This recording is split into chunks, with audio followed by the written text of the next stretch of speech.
Hello dear students, स्वागत है आपका एसवीएम ऑनलाइन क्लास भद्राजुन में। कैसी पढ़ाई चल रही है? उम्मीद करता हूँ कि बहुत अच्छी चल रही होगी। तो हम चैप्टर नंबर 14 पढ़ रहे थे, जिसका नाम था प्राकृतिक संपदा। 9th क्लास में जो साइंस का पोर्शन है उसमें 14वां चैप्टर और उसका ये छठा पार्ट हम बनाने जा रहे हैं। 5 पार्ट हमने पढ़ लिए थे। चैप्टर का नाम है प्राकृतिक संपदा। तो लास्ट वीडियो में जहाँ से छोड़ा था वापस वहीं से शुरू करते हैं। उम्मीद करता हूँ कि आपकी पढ़ाई अच्छे से चल रही होगी, आप कंटिन्यू बने हैं। तो ये आपका छठा जो पार्ट है हम उसको पढ़ने जा रहे हैं। नाम था प्राकृतिक संपदा। प्राकृतिक संपदा का मतलब प्रकृति की जो संपत्ति है, जो जल है, जो पानी है, बरसात है, हम उसके बारे में पढ़ रहे थे। लास्ट वीडियो में हम जल के बारे में, वर्षा के बारे में, वायु के बारे में, ऐसी हम कुछ चीज़ें पढ़ रहे थे। तो चलिए डियर स्टूडेंट्स, आगे हम इसको कंटिन्यू करते हैं कि कहाँ तक पढ़ा था, क्या आगे पढ़ना है। आइए रीड करते हैं। तो लास्ट वीडियो में या लास्ट पार्ट में हमने समुद्र और महासागरों में पानी, जो खारा पानी होता है, उसके बारे में बात की थी। यहाँ तक हमने कि ग्रामीण इलाके हैं, वहाँ पर गर्मियों के टाइम में पानी की बड़ी समस्या रहती है, लोगों को दूर दूर से पानी लाना पड़ता है। इन्हीं चीज़ों को पढ़कर हम उससे आगे का ये क्रियाकलाप हमें आज करना है। देखते हैं इस क्रियाकलाप में क्या है। बहुत से नगर निगम जल की उपलब्धता को बढ़ाने के लिए जल संग्रहण की तकनीकों पर कार्य कर रहे हैं। नगर निगम जल की उपलब्धता को बढ़ाने के लिए जल संग्रहण की तकनीकों पर कार्य कर रहे हैं। जल संग्रहण का मतलब जल को कलेक्ट करना, वाटर हार्वेस्टिंग कह सकते हैं, वाटर कंजर्वेशन कह सकते हैं। जल को इकट्ठा करना ताकि जब जल की कमी हो तो काम आ जाए, किसी भी लोगों को जल से संबंधित कोई समस्याएं न उठानी पड़े। इसलिए बहुत सारे जो नगर निगम हैं वो इस पर कार्य कर रहे हैं। पता लगाइए कौन सी तकनीक है या ये उपयोग के लिए उपलब्ध जल की मात्रा बढ़ाने में किस प्रकार लाभदायक है। तो आपको ये पता भी करना है कि नगर निगम है या जो गवर्नमेंट है, जो सरकार है, वो पानी को बचाने में, जल का संरक्षण करने में कौन कौन से उपाय कर रही है, कौन से कदम उठा रही है, कौन सी योजनाएं ला रही है, जिससे कि आम आदमी को जन जन तक ये सुविधाएं पहुंच पा रही हैं कि नहीं पहुंच पा रही, वो समाज के लिए उपयोगी हैं तो कितनी उपयोगी हैं, हमें इसकी जानकारी लेनी है आगे इससे। लेकिन जल इतना अधिक आवश्यक क्यों है, तथा क्या सभी प्राणियों में सभी प्राणियों को जल की आवश्यकता होती है या है? बिल्कुल, ये कोई पूछने की बात ही नहीं है। आपने जगह जगह नारे लिखे हुए देखे होंगे, जल ही जीवन है, water is only the life, है ना, जल ही जीवन है, बिना जल के तो जल है तो कल है, ऐसे बहुत सारे नारे आपने पढ़े होंगे कि तो बिना वाटर के तो काम चलने वाला होता नहीं है। जल से ही सारे काम होते हैं, चाहे वो भोजन बनाने का काम हो, चाहे वो कपड़े धोने का काम हो, कोई भी काम बिना जल के हम कर नहीं सकते। बिना जल के हम जिंदा इसलिए नहीं हैं क्योंकि बिना जल के पेड़ पौधे नहीं होते, और बिना पेड़ पौधों के हम नहीं होते क्योंकि हम अपना भोजन स्वयं नहीं बना सकते। हम पेड़ पौधों से भोजन प्राप्त करते हैं। इस विषय में भी चर्चा की थी अपन ने कि हम कैसे पेड़ पौधों से भोजन प्राप्त करते हैं। लास्ट की वीडियो में ऐसी बातें की थी हमने। यदि आपको याद है तो अच्छी बात है, वरना वीडियो दोबारा देख सकते हो, रिवीजन कर सकते हो उनका। सभी कोशिकीय प्रक्रियाएं जलीय माध्यम में होती हैं। कोशिका के जितने भी काम हैं वो हमेशा जलीय माध्यम में होते हैं, एक्वाटिक सॉल्यूशन में होते हैं। बिना पानी के कोशिकाओं अपने काम नहीं कर सकती।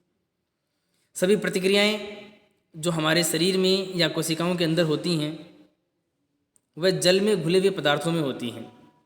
जल में घुले हुए पदार्थों में, यानी जैसे कि माइटोकॉन्ड्रिया है, जैसे कि राइबोसोम है, लाइसोसोम है, क्लोरोप्लास्ट है।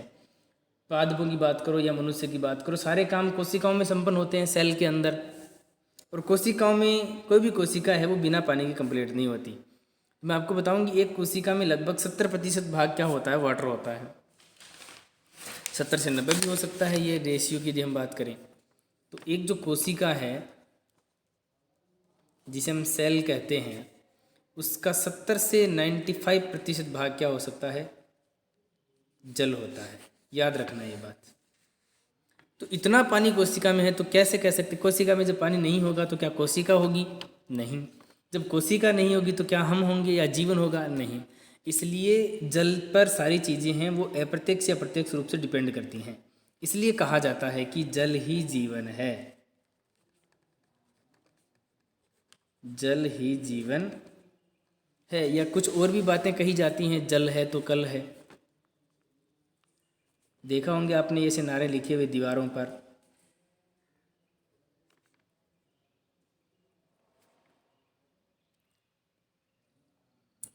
तो इसका मतलब ये हुआ कि जल है एक बहुत इम्पोर्टेंट चीज़ है हमारे लिए, बहुत महत्वपूर्ण घटक है इन्वायरमेंट का, देखा जाए तो जिंदा रहने के लिए। तो कोशिका के सारे काम कब होंगे? जल में घुले हुए पदार्थों में ही होते हैं। शरीर के एक भाग से दूसरे भाग में पदार्थों का संवहन घुली हुई अवस्था में होता है। सोचो, एक कोशिका में पानी नहीं होगा तो क्या उस कोशिका के अंदर का पदार्थ दूसरी कोशिका में जाएगा? नहीं जाएगा। सारी कोशिकाओं में एटीपी नहीं होती, वो ट्रांसफ़र भी होता है एटीपी का, ऊर्जा का स्थानांतरण भी होता है। तो कोशिका में जो ऊर्जा है या अन्य घटकों का एक कोशिका से दूसरी कोशिका में जाना का जो कार्य है, वो कोशिका में तभी कंप्लीट होगा जब कोशिका में पानी होगा, क्योंकि बिना वाटर के, बिना पानी के कोशिकाओं में संचरण नहीं होता। क्योंकि देखो क्या लिखा है, शरीर के एक भाग से दूसरे भाग में पदार्थों का संवहन, संवहन का मतलब होता है लाना ले जाना, घुली हुई अवस्था में ही होता है, वाटर की प्रेजेंस में ही होता है। इसलिए जीवित प्राणी जीवित रहने के लिए अपने शरीर में जल की मात्रा को संतुलित बनाए रखते हैं। इसलिए हमें जिंदा रहने के लिए या जीवित प्राणियों को शरीर में जल की मात्रा को संतुलित बनाए रखने के लिए हम वाटर बार बार पीते हैं। हम पानी दिन में कई बार पीते हैं। एक स्वस्थ मनुष्य को दिन में लगभग 4 से 5 लीटर पानी पीना चाहिए, और हम पीते ही हैं। कभी 1 गिलास पीते हैं, कभी 2 गिलास पीते हैं। पानी आदमी को पीना चाहिए। पानी पीने से शरीर में जल की जो मात्रा है वो संतुलित बनी रहती है, शरीर का बैलेंस बना रहता है, शरीर की मैकेनिज्म कंप्लीट होती है, शरीर की जो उपापचय क्रियाएं हैं वो समय पर संचालित होती हैं, किसी प्रकार की कोई दिक्कत होती नहीं है यदि पानी की कमी है नहीं है तो। और कुछ हद तक ये भी मानो कि पानी की कमी से ही बीमारियां होती हैं। तो पानी की यदि हमारे शरीर में 1% कमी हो जाए तो हम बीमार पड़ जाते हैं, प्यास लगती है। 1% पानी की कमी होने से हमें प्यास लगती है, 2% पानी की कमी होने से हम बीमार पड़ते हैं, और 7 से 10% पानी की कमी हो जाती है तो हम मर जाते हैं। सोचो पानी कितना इम्पोर्टेंट है। स्थलीय जीवों को जीवित रहने के लिए शुद्ध जल की आवश्यकता होती है, प्योर वाटर। तो ये आप अगली क्लास में पढ़ेंगे कि प्योर वाटर की परिभाषा क्या होती है। ऐसा जल जिसकी पीएच का मान 7 हो, यह याद रखना। जिस जल की पीएच का मान कितना हो? 7। यदि जल की पीएच का मान, पोटेंशियल हाइड्रोजन आयन की कंसिस्टेंसी 7 है तो उस पानी को शुद्ध पानी कहते हैं। और यदि पीएच 7 है तो वो पानी को शुद्ध माना जाएगा। स्थलीय जीवों को जीवित रहने के लिए शुद्ध जल की आवश्यकता होती है। गंदा जल पिएंगे तो बीमार पड़ जाएंगे, क्योंकि खारे जल में नमक की अधिक मात्रा होने के कारण जीवों का शरीर उसे सहन नहीं कर पाता। खारा जल काम का नहीं होता, क्योंकि खारे जल में नमक, सॉल्ट की मात्रा बहुत ज़्यादा होती है, तो शरीर उसे सहन नहीं कर पाता। इसलिए प्राणियों और पौधों को पृथ्वी पर जीवित रहने के लिए आसानी से जल उपलब्धि के स्रोत आवश्यक हैं। यदि इस धरती पर, इस पृथ्वी पर प्राणियों को यानी जंतुओं को सभी को और पौधों को जिंदा रहना है तो जल उपलब्धता के स्रोत होने बहुत ज़रूरी हैं, क्योंकि बिना जल के पेड़ पौधे भी ग्रो नहीं करते, उग नहीं पाते। तो चाहे पेड़ पौधे हों, चाहे जानवर हों, चाहे मनुष्य हों, सबको जिंदा रहने के लिए पानी की आवश्यकता होती है। बिना पानी जिंदा नहीं रह सकते। तो पानी कितना इम्पोर्टेंट घटक है। चलिए कुछ और चीज़ें हम पढ़ते हैं इसके बारे में।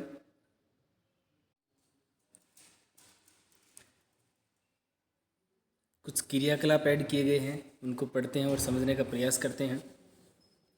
क्रियाकलाप 14.8 क्या कह रहा है?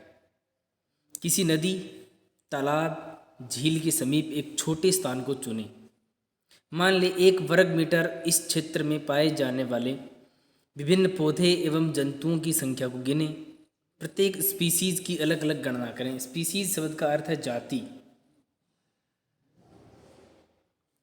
तो किसी नदी, तालाब या झील के आसपास का एक स्थान लो, 1 वर्ग मीटर इस क्षेत्र में पाए जाने वाले पौधे और जंतुओं की संख्या को गिनो। 10 पेड़ हैं, 10 जानवर हैं, कितने क्या हैं तो उसकी संख्या को गिनना है और अलग अलग उसकी गणना करनी है कि गाय कितनी है, भैंस कितनी है, बबूल कितने हैं, पीपल कितने हैं, खेजड़ी कितने, ऐसे ऐसे सभी जातियों को, प्लांट पेड़ पौधों की जाति हो या जंतुओं की, जानवरों की जाति हो, सबको अलग अलग काउंट करना है। इसकी तुलना सूखे और पथरीले भाग के उतने ही बड़े क्षेत्र में पाए जाने वाले जंतुओं और पौधों से करें। अब क्या करना है, ये स्थान तो देखो नदी, तालाब, झील यानी पानी के आसपास के क्षेत्र की थी। यहाँ पर क्या करना, सूखा और पथरीले भाग जहाँ पर पानी की कमी होगी उस भाग पर भी आपको जानवर और पेड़ पौधों को गिनना है। फिर बताओ ज़्यादा किस जगह होंगे, बताइए मेरे स्टूडेंट्स। एक सूखा है जहाँ पानी की बहुत कमी है, पथरीला इलाका है, वहाँ पर पेड़ पौधे कितने हैं, जानवर कितने हैं देखो। और नदी, तालाब और झील के पास में कितने जानवर और कितने पेड़ पौधे हैं देखो।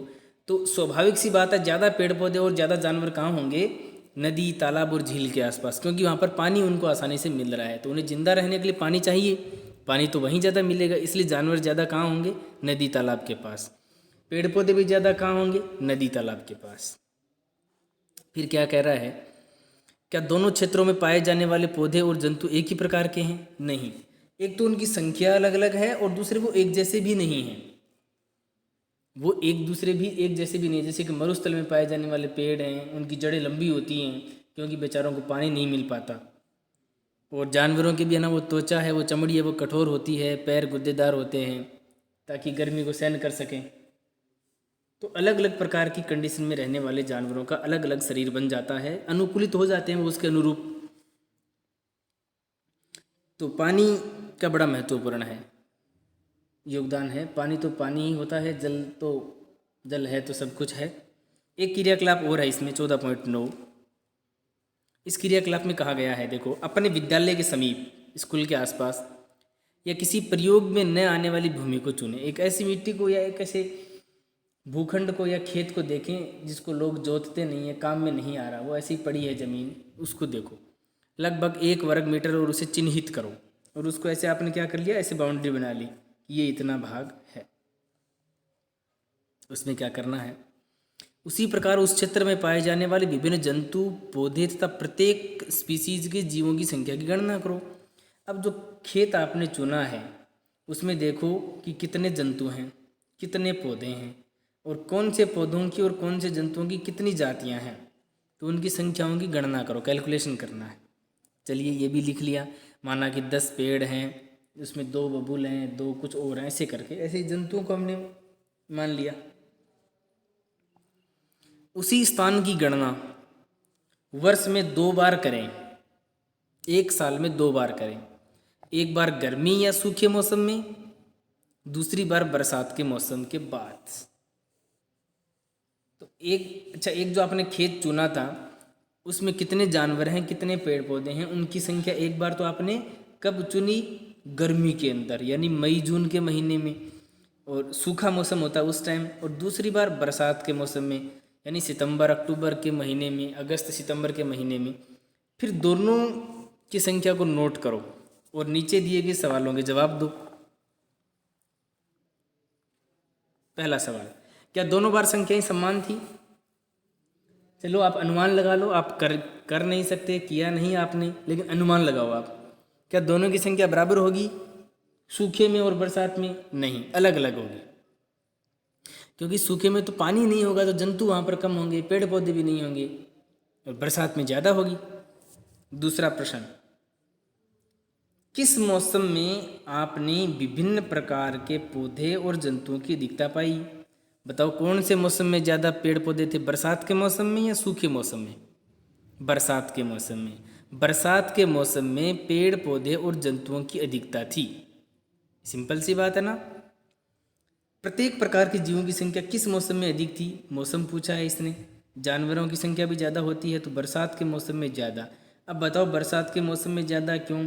क्योंकि पानी होता है, पानी होता है तो छोटे मोटे घास फूस बहुत सारे पेड़ पौधे उग जाते हैं, तो संख्या बढ़ गई पेड़ पौधों की। और जब पानी होता है ना तो फिर और भी बहुत सारे जानवर वहाँ रहने लगते हैं। तो सारा खेल पानी का है, पानी जितना ज़्यादा होगा पेड़ पौधे जानवरों की संख्या बढ़ेगी। तो ये प्रयोग करने से हमें अगला किताब वाला क्या समझाना चाह रहा था, इन प्रयोगों से एक चीज़ क्लियर होती है कि पानी जहाँ होगा वहाँ जीवन होगा, जल के बिना जीवन संभव नहीं है। जल है तो बहुत सारे जंतु होंगे, बहुत सारे पेड़ पौधे होंगे, जल ही जीवन है। इसको बताने के लिए हमें ये प्रयोग बताया जा रहा है। तो ये कुछ क्रियाकलाप हमने पढ़े हैं, अब कुछ आगे की और चीज़ें पढ़ते हैं। चलिए स्टूडेंट्स ध्यान दीजिए।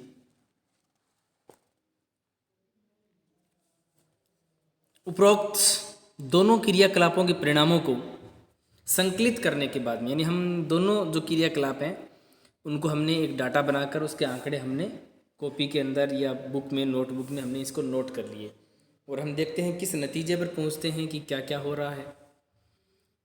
दोनों क्रियाकलापों के परिणामों को संकलित करने के बाद आप विचार करें कि क्या जल की मात्रा की उपलब्धता का संबंध पौधों और जंतुओं के प्रकार तथा उनकी संख्या से है, जो एक निश्चित या दिए हुए स्थान में रह सकते हैं। क्या बात समझ में आई इनसे? दोनों क्रियाकलाप के परिणाम को संकलित किया, विचार किया क्या जल की मात्रा की उपलब्धता का संबंध पानी कम है या ज़्यादा, इसका संबंध पौधे और जंतुओं के प्रकार और संख्या से है। बिल्कुल है। पौधों की संख्या और जंतुओं की संख्या ज़्यादा कब होगी? जब पानी की मात्रा ज़्यादा होगी। तो जल पर तो निर्भर करता है ना, प्रत्यक्ष या अप्रत्यक्ष रूप से। हम कह सकते हैं कि प्रत्यक्ष रूप से जंतुओं की संख्या निर्भर करती है इस पर, जो एक निश्चित या दिए हुए स्थान में रह सकते हैं। बिल्कुल हाँ, सही बात है ये, क्योंकि पौधों की संख्या और जंतुओं की संख्या डिपेंड करती है वाटर पर, जल पर। जल ज़्यादा है तो बहुत ज़्यादा पेड़ होंगे, कम है तो कम होंगे। तो ये कहा जा सकता है कि जल का संबंध जीवों की संख्या से है। अगर संबंध है तो बताएं कि आप किस क्षेत्र में सबसे अधिक प्रकार और जीवन की उपलब्धता पाएंगे। यदि आपकी बात इस सहमत है कि हाँ, जल से ही पेड़ पौधे ज़्यादा होते हैं, जल से ही जंतु ज़्यादा होते हैं, तो अब ये बात बताओ, अगर संबंध है तो बताएं कि आप किस क्षेत्र में सबसे अधिक प्रकार और जीवन की उपलब्धता पाएंगे। दो ऑप्शन दिए हैं नीचे, 200 सेंटीमीटर वर्षा वाले क्षेत्र में या 5 सेंटीमीटर वर्षा वाले क्षेत्र में। एक स्थान है जिसमें 200 सेंटीमीटर बरसात हो रही है, पानी बहुत ज़्यादा बरसात हो रही है। एक में 5 सेंटीमीटर बरसात बहुत कम हो रही है। बताओ किस में पेड़ ज़्यादा होंगे? सिंपल सी बात है, 200 सेंटीमीटर बरसात जहाँ होती है वहाँ पर पेड़ पौधे ज़्यादा होंगे। आई बात समझ में? 200 सेंटीमीटर वर्षा वाले क्षेत्र में पेड़ों की संख्या और जंतुओं की संख्या अधिक होगी, 5 वाले में कम होगी। एटलस में वर्षा के पैटर्न वाले मानचित्र को देखें। एटलस में जो हमने वो एक मानचित्र देखा था बरसात वाला लास्ट वीडियो में, मैं आपको फिर से दिखा रहा हूँ। ये जो वीडियो हमने देखा था, ये जो चित्र हमने देखा था, ये क्या है? बादलों का, यानी बरसात की कंडीशन को दर्शा रहा है कि वर्षा भारत में किन किन क्षेत्रों में होती है, उसका भी बताया गया है। चलिए तो मैं वापस वहीं ले चलता हूँ आपको। एटलस में वर्षा के पैटर्न वाले मानचित्र को देखें और ये बताएं कि भारत के किस राज्य में सबसे अधिक जैव विविधता होगी और किस राज्य में कम। तो सबसे ज़्यादा पेड़ कहाँ होते हैं और सबसे ज़्यादा जैव विभिन्नता का मतलब क्या है? भिन्न भिन्न प्रकार के जीवों का पाए जाना। तो जैव विभिन्नता की परिभाषा क्या लिखोगे? भिन्न भिन्न प्रकार के पादप जातियों की पाई जाना जैव विविधता है। यदि किसी स्थान पर अधिक संख्या में अधिक प्रकार के जीव जंतु पेड़ पौधे बहुत ज़्यादा मात्रा में पाए जाते हैं, उसे जैव विभिन्नता कहते हैं। और किस राज्य की जैव विविधता कम है और किसकी अधिक है, ये भी आपको बताना है। अनुमान सही है या गलत, इसकी विचार जांच करने के लिए क्या हम किसी विधि पर विचार कर सकते हैं? कैसे कह सकते हैं कि हाँ, इस राज्य में जैव विविधता ज़्यादा है, पेड़ पौधे ज़्यादा हैं, जानवर ज़्यादा हैं और किस में कम हैं? कैसे कहेंगे? तो इस चीज़ों को जानकारी करने के लिए, इन्हें अच्छे से समझने के लिए क्या हम कोई प्रयोग कर सकते हैं, किसी विधि पर विचार कर सकते हैं? चलिए देखते हैं। जल की उपलब्धता प्रत्येक सजीव के वर्ग जो कि एक विशेष क्षेत्र में जीवित रहने में सक्षम है की संख्या को ही निर्धारित नहीं करती, अपितु यह वहाँ के जीवन में विविधता को भी निर्धारित करती है। तो किसी जगह कितने पेड़ पौधे हैं, कितने जानवर हैं, इनसे ये नहीं है कि वो वहाँ पर रह सकते हैं, नहीं, इससे ये भी पता लगता है कि जैव विविधता कितनी है। तो जैव विविधता की परिभाषा लिखो सभी स्टूडेंट्स, बहुत इंपॉर्टेंट चीज़ है। फिर वापस हम इस मुद्दे पर आते हैं, मैं आपको लिखवा रहा हूँ, साथ साथ में आप नोट करना।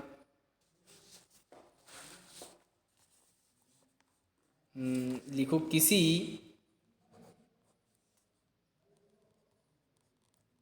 क्षेत्र विशेष में पाए जाने वाले, किसी क्षेत्र विशेष में पाए जाने वाले सजीवों की संख्या, भिन्नता आदि को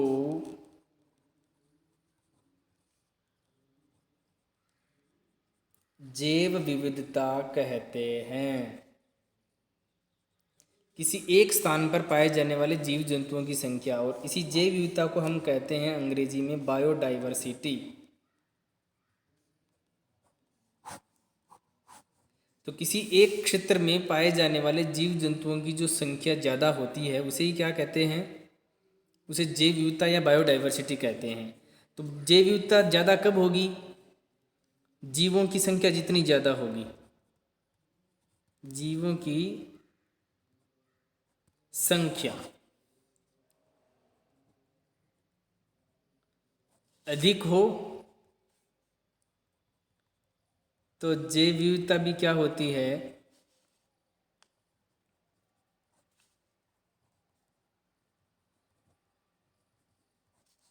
अधिक होगी ना। जीवों की संख्या जितनी ज़्यादा होगी जैव विविधता उतनी क्या होगी, ज़्यादा होगी। तो बायोडाइवर्सिटी किस पर डिपेंड करती है, जीवों की संख्या पर। तो ये कुछ एक महत्वपूर्ण चीज़ थी जिसका आप स्क्रीनशॉट लेके ये अलग से लिख सकते हैं। चलिए वापस आते हैं जहाँ से छोड़ा था। हाँ तो स्टूडेंट यहाँ पढ़ रहे थे, जल की उपलब्धता प्रत्येक स्पीसीज के वर्ग जो कि एक विशेष क्षेत्र में जीवित रहने में सक्षम है की संख्या को ही निर्धारित नहीं करती, अपितु यह वहाँ के जीवन में विविधता को भी निर्धारित करती है। यद्यपि जल की उपलब्धता ही केवल एक कारक नहीं है जो उस क्षेत्र में जीवन के लिए आवश्यक है। तो केवल ये भी नहीं है कि केवल वाटर ही वाटर चाहिए, जल ही है जो ऐसा कर सकता है, और चीज़ें भी चाहिए, लेकिन जल प्राथमिक कंपोनेंट है, ये तो चाहिए ही चाहिए। दूसरे कारक जैसे तापमान, जैसे मिट्टी की प्रकृति, तो तापमान और मिट्टी भी जिंदा रहने के लिए ज़रूरी है। तो जल, दूसरा तापमान, तीसरी मिट्टी, फिर वायु, ये सब चीज़ें जिंदा रहने के लिए ज़रूरी हैं। लेकिन जल एक महत्वपूर्ण संपदा है जो जीवन को स्तर पर निर्धारित करता है। तो जल इतना इम्पोर्टेंट है कि जिसकी कोई सीमा नहीं है जिंदा रहने के लिए। वैसे प्लांट्स को क्या क्या चीज़ें चाहिए जिससे वो अच्छे तरीके से जिंदा रह सकते हैं, तो नंबर 1 तो जल, दूसरे में हम वायु, और तीसरा कंपोनेंट क्या ले सकते हैं, तापमान ले सकते हैं। इसी का एक घटक प्रकाश है। दोनों अलग अलग चीज़ें हैं, आगे की बड़ी क्लासों में समझेंगे भी आप। प्रकाश और मिट्टी, ये जो 5 चीज़ें हैं ये जिंदा रहने के लिए बड़ी इंपॉर्टेंट और आवश्यक होती हैं। तो इसमें जो जल है ये नहीं होगा तो बाकी ये हो ना हो क्या फ़र्क पड़ता है। इसलिए जल को सबसे इम्पोर्टेंट माना गया है, इसलिए जल ही जीवन बताया गया है। तो यहाँ पर देखो दूसरे कारक जैसे कि तापमान, मिट्टी की प्रकृति भी बड़ी महत्वपूर्ण है, लेकिन जल एक महत्वपूर्ण संपदा है। प्रकृति, जैसे पाठ का नाम क्या था, प्राकृतिक संपदा। तो सबसे अच्छी जो प्राकृतिक संपदा वो कौन सी है, जल। जल है तो कल है, जल है तो जहान है। इस प्रकार से हमने जैव विविधता के बारे में और ये ऐसी कुछ चीज़ें पढ़ी हैं। तो डियर स्टूडेंट्स, कंटिन्यू बने रहिए, अच्छे से पढ़ते रहिए। इससे आगे हम कल की क्लास में पढ़ेंगे, जुड़े रहिए। तो आज की क्लास में जो इम्पोर्टेंट चीज़ था वो आप दोबारा एक बार थोड़ा सा देख लीजिए।